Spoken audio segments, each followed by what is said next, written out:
3, 2. On today's show, do the Nuggets have no chance against the Clippers? And is Rudy Gobert just going to see the exact same thing he saw in last year's playoffs against Luka Doncic? We'll talk about all that and more on today's Locked On NBA Squad Show West. You are talking ball with the NBA West Squad Show. From the Warriors to the Lakers, the Mavericks to the Nuggets, and everyone else in the West, the local experts of the Locked On Podcast Network bring you all the scoops, breakdowns, and the most comprehensive look at the Western Conference. Trash talk and big takes included. No holding back, we're giving the green light. It's time to talk NBA West. And welcome, you are Locked On NBA Squad Show West. My name is Nick Angstead, host of the Locked On Mavericks podcast. This is the Squad Show where we take over the feed of your favorite Locked On show. It's an open invite for any host to join to talk about anything they want in the NBA's Western Conference playoffs. Joining me today from Locked On Thunder, the number 1 overall seed, Rylan Stiles. From number 2, Locked On Rockets, Jackson Gatlin. Locked On Nuggets, Matt Moore. And Locked On Warriors, could have been 6, Charlie Walter. Could have been 6. Could have been 6. We'll take the 7. We'll get into. Will you? We'll take the 7. We wanted 7. We wanted 7. We'll get into all kinds of things. If it wasn't, it could have been 6 if it wasn't for Draymond Green getting cut by Kawhi Leonard and exposing that. It could have been 6 if they didn't lose a game to the Nets and the Spurs and the Jazz. The list goes on and on. You got to take justice for Lou Dort. We'll get into all kinds of stuff. We may end up somewhere completely different, but I want to start here. The Nuggets. I took a straw poll at the beginning of this to see who thinks that the Clippers would be the Nuggets or the Nuggets would be the Clippers. And Rylan, you're the only one that thinks the Nuggets have a chance against the Clippers. Your rationale? Not a chance. That's a little extreme. Yeah, I mean, I look at the Nuggets, and first of all, they're the best player in the world. And like for the tale of NBA history, that's been good enough. If you have the best player in the world, you're able to go far in the playoffs. And I just think that they have a new coach that they maybe will rally around. And then they just have competent role players who have not played good this year. I will admit that. But whenever the stakes rise in the playoffs, Jokic can set them up to have a good series. It just wouldn't shock me if Denver puts it all together in this one series.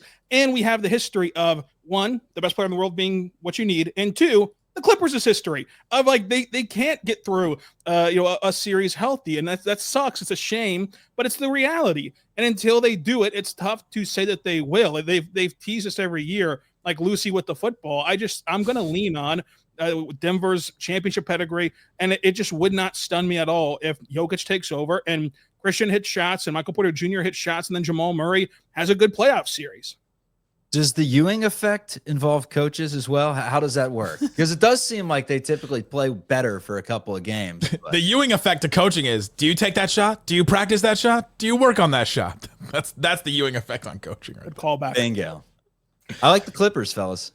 I like the Clippers. I got the front row seat, not really, through the TV, but got to see them yesterday against the Warriors. And, dude, the perimeter defense is incredible. I think we've all forgotten how good Kawhi is.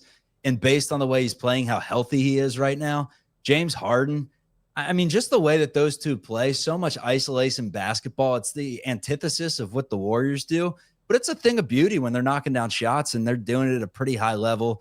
Zubac's down low gives you a presence that I think can match up with Jokic as best as anyone can. I don't know how it becomes when he stretches the floor, which Jokic is going to do, but I'm riding with the Clippers here. I think they're hot. They're playing their best basketball. And when you fire a coach April 8th or whatever it was, I think you're just kind of admitting to defeat.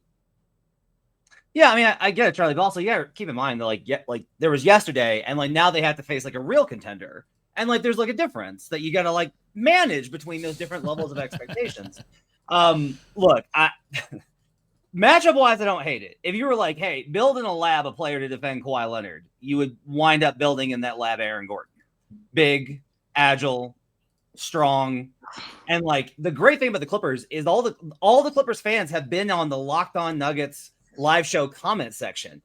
Like, it was great because usually we have like a couple hundred, and last night we had a couple hundred plus 12. So it's awesome. Like, the entire fan base was able to show up. Come on. I was so impressed with it. But, like, seriously, Chris Dunn's amazing. Zoo is tough. I like the matchup for Denver. I don't, when I look at it, the reality is the Clippers like have a better net rating, had the same amount of wins, with Kawhi, they're like a plus 10.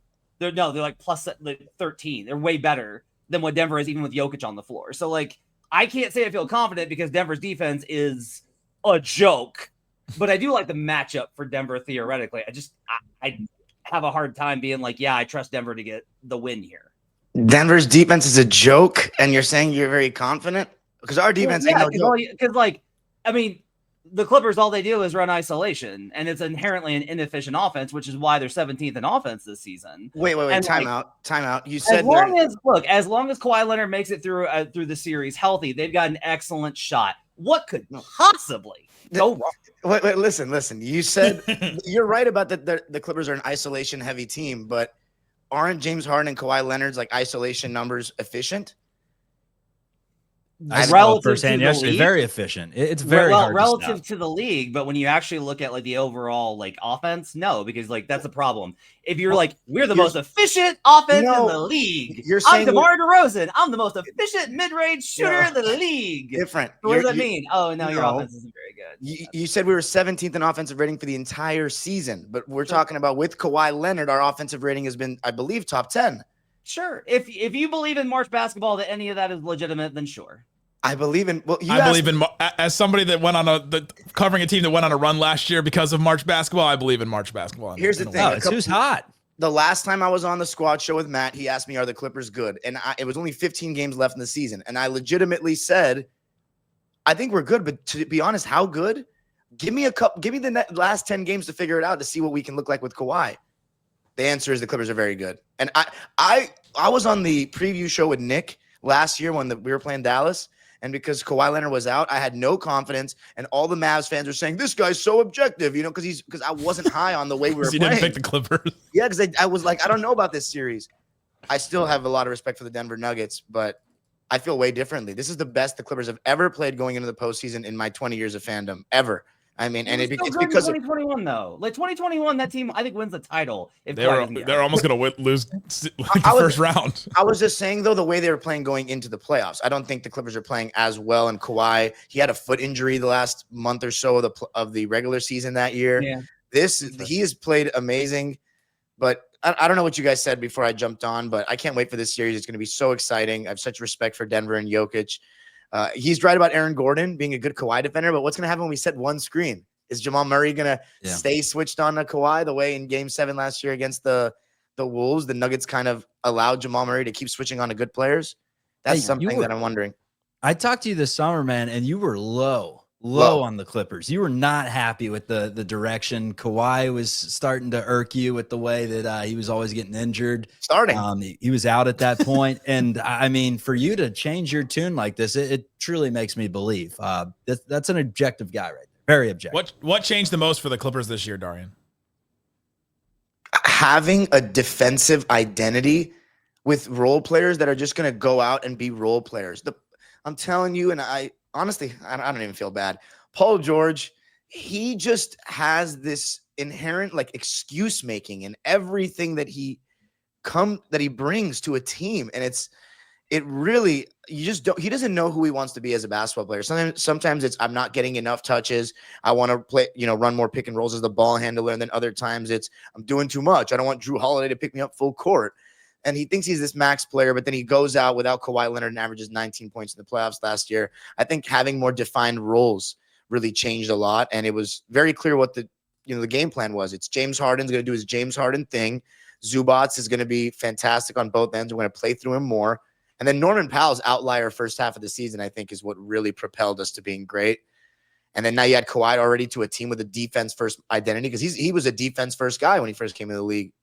It's a team with a good mindset from a game to game basis, and the coaching staff has been awesome. Jeff Van Gundy. How much responsibility, or how much, I guess, credit do you give JVG for coming in and kind of helping establish this new kind of defensive identity for the Clippers? So much, but I always tell people, because I'm as someone who, I know it's youth basketball that I coach, but like the biggest thing I've learned is it really all comes down to the players and the personnel. JVG can be preaching anything he wants, but if you have the Suns personnel out there.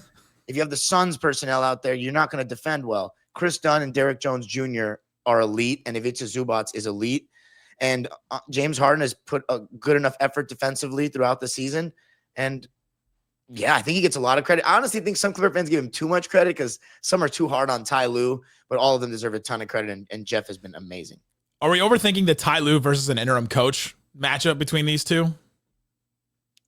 I think that's a Matt question. I think Ty Lue has boned it the last couple of years in the playoffs, so I'm the wrong person to ask about that. He completely boned that Mav series last year. He cost them that series. They could have won that, and he cost them. I think Ty Lue is both an excellent coach and a little overrated. Not like massively, just like a little bit. Like he's really good, but we fall all over ourselves, and then you kind of look at it, and it's like, look, the profile, even on this team, they don't take a lot of, they're not hyper efficient. He had like a year where it was like, yeah, we're going to take a lot of threes and have a very healthy shot diet. And then he was like, no more of that.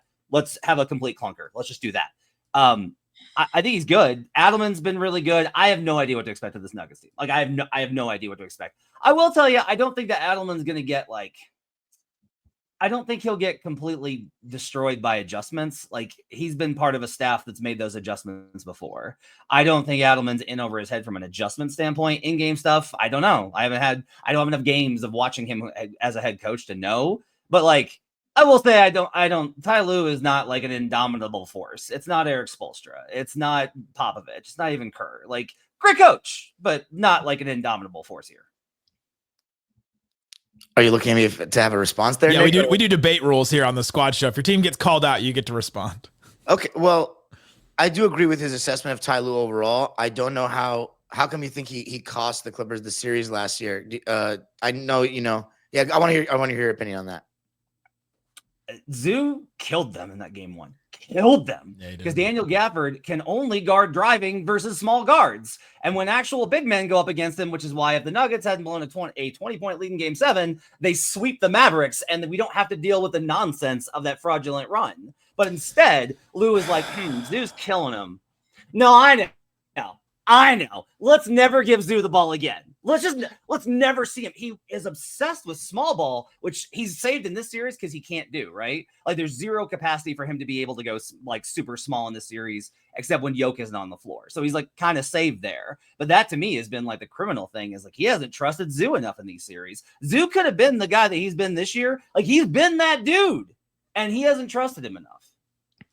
That's a fair assessment. I do still think that the players, at times need to look at him on the floor when he's posting up. They've looked him off over the years, and we just didn't develop a culture around feeding Zoo until this year. So I do give the coaching staff some blame, but I think the biggest reason the Clippers lost to Dallas is because Kawhi didn't play. And he did. They tried to put him back in, and he was like gingerly walking around the free throw line during warmups. And Paul George averaged 19 points. Yes, that was the big one. Paul George just got sunned by Derrick Jones Jr., and now Derrick Jones Jr. is on the Clippers. It's been great. Coming up, are the Timberwolves going to face the same fate they did last year against Luka Doncic's team? And is your team happy with their side of the bracket? We'll talk about that and more coming up. Locked On NBA Squad Show West. Today's episode of Locked On NBA Squad Show West brought to you by Hungry Root. There's too much going on. There's so much. You got all these playoff games happening all the time. You're going to want to watch all of them because there's so many different matchups and things you want to watch. Life is busier than ever. You don't have time to grocery shop, meal prep, try and figure out exactly what you need for each meal and make them healthy, delicious, and simple and stress-free as well. Hungry Root is there to help you. It's like your personal shopper and nutritionist all wrapped into one. They take care of grocery shopping, meal planning, offer personalized recommendations based on your taste and health goals, which is awesome. Check out their high-quality, nutritious food. You can stick to your gut-friendly, high-protein diet without spending hours planning. There's just too many things to look out for now. And to do that and to get meals together in 15 minutes or less is absolutely mind-blowing. Take advantage of this exclusive deal. Get 40% off your first box, plus a free item in every box for life. Go to hungryroot.com/LockedOnNBA. That's code LockedOnNBA, all one word. hungryroot.com/LockedOnNBA. Code LockedOnNBA for 40% off and a free item in your box for life. Thanks for hanging out with us on Locked On NBA Squad Show West. We have a show that covers your favorite team all throughout the playoffs and the offseason. The Lakers and Timberwolves. Luka Doncic faced the Timberwolves last year, ended game 2 with one of the most legendary shots in his career, hit it right in Rudy Gobert's face, and now Gobert faces Luka Doncic again. Show of hands in this one. Who would pick the Lakers to win this against the Timberwolves? Charlie Walter, the only one holding out. What's your rationale for? He put it up. He went. The peer pressure herd mentality. The peer pressure got to Charlie. I needed to think about it for a second. But yeah, I go Lakers. Weird. I was raising my hand in the waiting room. I'm like, just in time. Let me in. Brian Kamenitsky. Everybody is picking the Lakers in this one. Why do you think that is? Because I think they're probably a little bit better. Andy and I got yelled at by a lot of Lakers fans for our show today because, for Monday, because we took time, an entire segment even, to acknowledge that the Minnesota Timberwolves are good. That they don't ever do that. You can't tell Lakers fans anyone else in the NBA is good, Brian. Come on, man. Hey, Brian, especially Lakers fans that are also Luka fans now. Right. Don't ever do it. We talked about how the Timberwolves have won exactly one less game, one fewer game. Somebody can figure that out for me, than the Lakers did this year. They won 49. Lakers won 50. The Timberwolves are a top 10 team in offensive efficiency, defensive efficiency, fourth best net rating in the NBA. Like, I realize they sort of feel disappointing in broad terms this year, but the overall product has been pretty good despite a lot of injuries. I still think the Lakers win because I like that they have home court. I like that they get the extra week of rest, which they have not been able to get with being in the play-in all the time. And I think they have 3 of the 4 best players in the series. So I think ultimately that is what will get them to win. But it's a 6-game series, 7-game series, probably. I think every series in the West basically this year is a 6 or a 7-game series. But anyway, some people didn't like that. I don't know. Luka's teams have faced Rudy Gobert's teams twice, one against Utah that they won and one against the Timberwolves that they won. And Luka can just break down that defense. Point of order. Jalen Brunson won that Utah series, sir. Okay, he won one game. No. He had a really great one game. No, he was good throughout that entire series. He was great, and then Luka came back. Luka came back, and they won the series. Matt, don't take this away from Nick. He has to live in his past memories as a Mavs fan, okay? Because he doesn't have Luka anymore. Let him live in the past. Weren't they up 2-1 before Luka came back? Am I mistaken? Yeah, they were. So how did you win one game? Was it good for the rest of the series? No. This is not even the point this is not even the point I'm trying to make at all in any way. It's not even about the Mavericks. It's about Luka can break down that defense. And then last year, when the Timberwolves put in Cat and Naz Reid, that was a lineup that really gave the Mavericks problems, if there were any problems in a 5-game series. And now it's just Naz Reid because they don't have that Cat option anymore. And now it's a Julius Randle trying to figure out how can he create some kind of advantage in this series. And man, it's just hard for me to figure out how the Timberwolves hold up in a series like this. I mean, I think, look, the Wolves have a serious defense, and I don't think the Lakers do. But they have nobody that can guard Luka. You have to have guys that have strength with him. That's the biggest problem, is he's so strong when he gets you on that deep elbow touch on the post, and he just works you from there. It's not even really the pick and roll stuff, because you can play drop with Rudy and that would actually be okay, because Luka's not great pulling up from mid-range. He doesn't have like a reliable pull-up mid-range J. The problem is, like, he'll just string you out, get you switched up, and then attack you. Or he'll just ISO you with Jaden McDaniels or NAW, back you down, and then score over you. They just don't have a counter. I don't think that the Lakers have the counters for Ant and the rest of that offense, which actually shoots a lot of threes and is pretty efficient, that the Mavericks did. But I still am just like, I don't know how you're going to get around this massive problem of you're going to have to double Luka, and then he's hitting the corners, and then it's Rui Hachimura and Dorian Finney-Smith hitting threes, and like the whole thing breaks down from there. I just don't know how they're going to be able to slow him down. This is an offense all series, I think, based off of the matchup. I think to that point, like the Lakers defensively, the one of the things people ask me, well, geez, Minnesota's got a lot of size, and the Lakers have one playable center. And while everybody in LA is very pleased with the progress Jackson Hayes has made, he's still Jackson Hayes. It's not like you don't look at him as a focal point of either side of the ball, but he's played well. But the Lakers have a pretty well established system at this point for handling size. I agree with Matt, like guarding the threes, it's going to be tough. Like Minnesota takes a lot of them. They're pretty good. but I don't know if they're going to have to shoot their way to 4 games. And What I just size are think you even guarding in this series besides maybe some Nas Reed? Like you got to keep Gobert off the glass. That's a problem potentially for the Lakers. You got to keep, there's Nas Reed is, from inside and out it's a problem. It's something the Lakers have to address with every team that they play, because almost every team's going to have at least a couple guys who are in their rotation who are taller than the Lakers players, but they've got a pretty good system for that. And I think ultimately the ability to have LeBron and Luka over 7 games to break down every flaw in your defense. And then the third guy is Austin Reeves, who is no slouch at that sort of stuff either. That ultimately, I think the Lakers can defend well enough and certainly will out offense Minnesota over the course of the series. Brian, what is this series for LeBron? What does this series mean for his legacy? I mean, in LA, it means more for his. Don't answer that question. Okay, good. I thought you were really asking me that. No. Okay, good. You didn't mention Randle. I feel like he's the biggest X factor for Minnesota, and I don't think anybody has faith in him, and for good reason, because in the playoffs he hasn't done anything, and the Lakers have some of those big bodies like Dorian Finney-Smith, LeBron, and Rui Hachimura that can, not allow him to bully them. But if you're a Wolves fan, I feel like Julius Randle has to have a good series to have any chance of winning. Great series. Are we too low on Julius Randle now? Like, yes. Yeah. Okay. All right.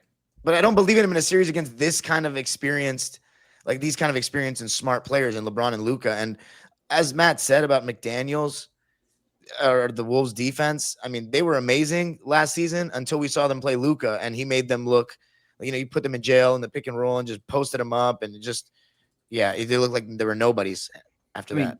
Jackson, a good way, like, we are too low on him, but we haven't hit the bottom because we still all think that he'd be the best player that you could actually count on offensively for the Rockets. So that's where you actually, that's the bottom of the barrel right there. Coming up, is your team happy with their side of the bracket? Get some thoughts on the play-in tournament and all that kind of stuff. Locked On NBA Squad Show West continues. Today's episode of Locked On NBA Squad Show West brought to you by Open Phone. If you're running a business, you can't miss a call. You can't miss an opportunity to work with a client. You can't miss anything like that.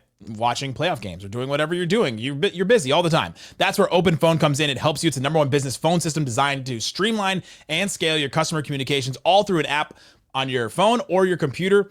You got to love the shared inbox. Your team can jump in on any conversation without missing a beat. So it's not just you that has to handle all these different things. Your team can also come in and help you. They also have AI call transcripts and summaries to save time on follow-ups and ensure that you never lose track of customer interaction. Open Phone is offering listeners of this show 20% off your first 6 months at openphone.com/LockedOnNBA, OPENPHONE, openphone.com/LockedOnNBA. And if you're switching from another service, Open Phone will even port your existing numbers over at no extra charge. Open Phone, no missed calls, no missed customers ever with openphone.com/LockedOnNBA. Thanks for hanging out with us on Locked On NBA Squad Show West. Is your team happy with their side of the bracket? I'll start with Rylan Stiles. How did the bracket work out for the #1 seed in the whole thing, the Oklahoma City Thunder? Are you happy with what transpired? Yeah, I mean, if you promised me that the Warriors win on Tuesday night and they're going to go face the Houston Rockets, then it couldn't have worked out better. And that's no slight to Denver or the Clippers. The thing is, in the West, that's this tough. You're going to have to play tough teams. And so if you get an easy battle against Memphis or Dallas or Sacramento, and then you have to take on Denver or the Clippers, that's the easiest route you can ask for, to be able to say that LeBron and Luka and Steph and all these other guys are all on the other side of the bracket, that you don't have to worry about them until the conference finals and only have to deal with one of them total. If you're able to make it to the conference finals, then it worked out beautifully for the Thunder. I mean, you couldn't have asked for a better draw than your second round opponent being Denver or the Lakers or the Clippers. Not to say that these two teams couldn't beat the Thunder, but it's just an easier path. Jackson, how much are you rooting for the Grizzlies on Tuesday night? Honestly, I'd be content with either team. It's wow. like that. Honestly, scorching hot take here, right? Warriors are scary. Would you say that you're fine in the West then? Is that what? It didn't work out too well for the last time that was uttered, but go ahead, Jackson. Anyways, look, Jalen Green's going to really get it done. Look, as far as the difference between the Warriors and the Grizzlies here for the Rockets, first off, the Rockets have actually played the Warriors pretty well this entire season, and even going back to last season, the final game of last year that ultimately eliminated the Rockets from the play-in tournament. But, it's been a defensive dogfight between those two teams every single time they come together this year. And I just don't have a ton of confidence in the Warriors outside of Steph and Jimmy. The difference is those are the two guys, those are two names that can absolutely win you a series, win you a moment, win you a possession in a game 6, a game 7 with the series on the line. And that's the deciding factor between wanting to face the Grizzlies versus wanting to face the Warriors. On paper, absolutely. Give me the Warriors. Freudian slip. Give me the Grizzlies. We're going to clip that and it'll go wild. No, give me the Grizzlies, right? Grizzlies are going to be the easier team to face in a 7-game series. They don't have as much experience. They haven't been there, done that. They don't have the guys at the top like Steph and Jimmy to, win you a game, win you a possession in a game 7, a situation like that. But I like the Rockets' chances against anybody in this Western Conference outside of the Thunder. And their bracket, aside from being the 2 seed, meaning they have home court advantage against everybody not named OKC, that's the one benefit. But their bracket is just brutal. If the Warriors win, they deal with the Warriors in round 1, and then their reward for potentially beating the Warriors is then lining up with either the Luka, LeBron, Austin Reeves Lakers or Anthony Edwards and the T-Wolves. And let's be honest, it's probably going to be the Lakers coming out of that series. And then if they somehow beat those two California-based teams, then their reward is that they deal with the buzzsaw of the OKC Thunder in the Western Conference Finals. So the bracket is not kind to the Rockets outside of having home court advantage. You can't suck up now after you're like, give me the Warriors or we don't care who we play. All of a sudden, the Warriors doesn't matter. We're the Rockets. We can beat anyone. Not scared of the Warriors, and not scared of the Warriors hasn't at won all. a big game in how long, fellas? Since the Polk administration. There's a reason. Yes, since Garfield. It's dipped quite a bit in Memphis. So I think Warriors win that game. They take care of business. Let's go with a comfortable 9-point win at Chase. Dang. We lock things up. We get back to it on Sunday, and then it's the Warriors in 6 against the Rockets. I think every game will be close. Legit, every single game. It'll look like a Pistons series in 05. 96-92, 101-95. We'll get a bunch of those games. But, since Jimmy Butler's joined the team, now granted it's changed in the last week, but since he's joined the team, Warriors have won these clutch games. Let's not forget a week ago, they took down Nuggets, Lakers back-to-back.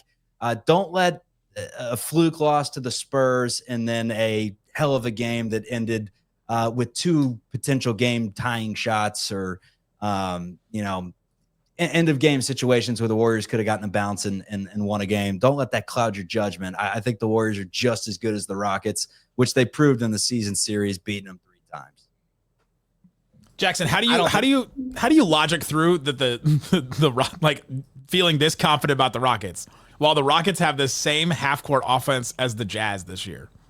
Their half-court offense has been problematic, absolutely, and it's definitely propped up by the fact that they offensive rebound at an NBA historic rate, right? They've identified what they're good at and they stick to that. Like at the end of the day, their defense is what's going to win them games. It's not going to be their offense. Their offense is not going to win them games, but they are holding the Golden State Warriors to a 103 offensive rating, which would be dead last in the NBA this season when they play against them.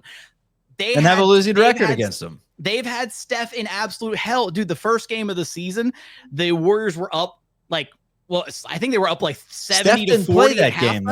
Yeah, they were up like 70 to 40 and the Rockets rallied back and forced OT. Like that's kind of a fluky kind of a game.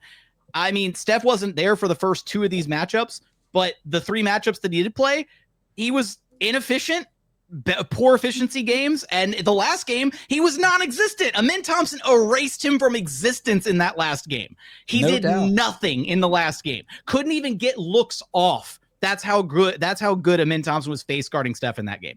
Give me a 7-game series of that. Steph Rockets in 3. You sold me. Look. Thompson's unreal, but Curry, it was a game against Memphis earlier this season where he legit had 0 or at least 0 field goals. He did not make a bucket and then turned around and put up 52 against Memphis, not implying he's going to have that type of a night against Thompson. But I mean, it's Curry in a playoff series where you're getting, multiple cracks at it every other night.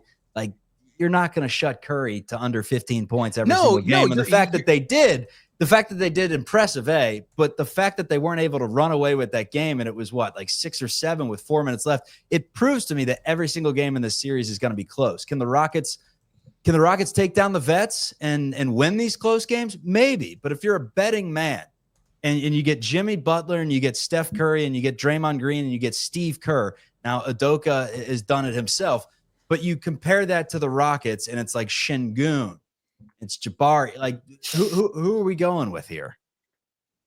How long is the suspension between Dylan Brooks and Draymond Green? Like how?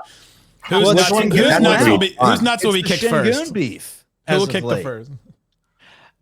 I mean, honestly, looking at it, yeah, that's going to be the question that the Rockets are going to be faced with this postseason. Who steps up in those big moments, right? Because the Warriors have the proven guys. Who's suspended?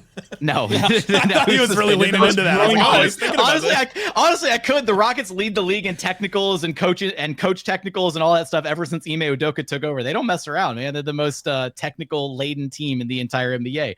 But no, I mean, look, you got to figure out who your go-to guys are going to be. But in this series, especially watching that game the other day against the Clippers, the deciding game of the seeding in the West, guys looked scared to shoot down the stretch. Like the Warriors don't have enough outside of Steph. Even Jimmy doesn't look like playoff Jimmy. He doesn't. Now, maybe he turns it on in the postseason. Maybe he looks unguardable. Okay, sure. But in a game that the Warriors were talking about as treat this like a game 7, treat this like a playoff game, right? That was their whole mentality going into that game, right? They wanted that arena rocking. They wanted to feel like a playoff atmosphere. And yet guys were scared to shoot at the end of the game. There was a lot of pressure on Steph to generate any semblance of offense at the end. And so much of their offense is based on these misdirections and split cut actions and stuff to try and get Steph open. He runs off a million screens and stuff. But when you've got a bunch of when you've got a guy like a Min Thompson who can stick to Steph like glue, and then if you do get switched off of Min Thompson, guess what? Your reward is Tari Eason or Jabari Smith Jr. or Dylan Brooks or even Jalen Green, who's a much improved defender. This Rockets propaganda. It's too much for me. It is Rockets propaganda. Who is being swayed even a little bit by Jackson? More confident in the Rockets than when he first started. He has answered all of this. If you want to know who won, if you want to know who's going to win between the Warriors and the Rockets, the Lakers. The Lakers came out of this like a dream. They get Luka versus the Wolves. And then they get the too old to do anything. Please, Quentin Post, have a good game. Maybe Brandon Podziemski will score 28 Warriors. Not the Quentin Post versus Jackson Gatlin and an offense that couldn't actually wind up winning the NCAA title. Meanwhile, in the other bracket, the Thunder have to go through whoever comes out of the 8th seed, maybe the Mavericks and Anthony Davis. Okay, fine, that's not really all that much. But then the Lakers are the Nuggets and the Clippers, Kawhi Leonard, Nikola Jokic, Shai Gilgeous-Alexander. That's like a serious gauntlet while the Lakers are just like, you guys done yet? That's it. Okay. That's it. I wouldn't say it's quite that easy. It is the biggest reason I think we've talked about the offense, to be skeptical about Houston is the offense. The other one, and Jackson, we talked about this when we were previewing the 2 games that they had left to play. Houston, I think, won a lot of games in part because they just play harder during the regular season than a lot of teams. That advantage goes away in the playoffs. Everybody plays hard. And so that is an advantage that they have on a nightly basis that I don't think will be there. That said, the arguments about defense and some of the flaws in the Warriors are compelling. And it makes me, to your original question, Nick, I think the Lakers got about as lucky in this bracket as they possibly could have. Guys, thanks for hanging out with us on Locked On NBA Squad Show West. If you want to check out a great show from all these guys all throughout the playoffs, we have them. Also, the newsletter, LockedOnDaily.com. We have a newsletter for every single team. Check that out, LockedOnDaily.com. Thanks so much for listening to Locked On NBA Squad Show West.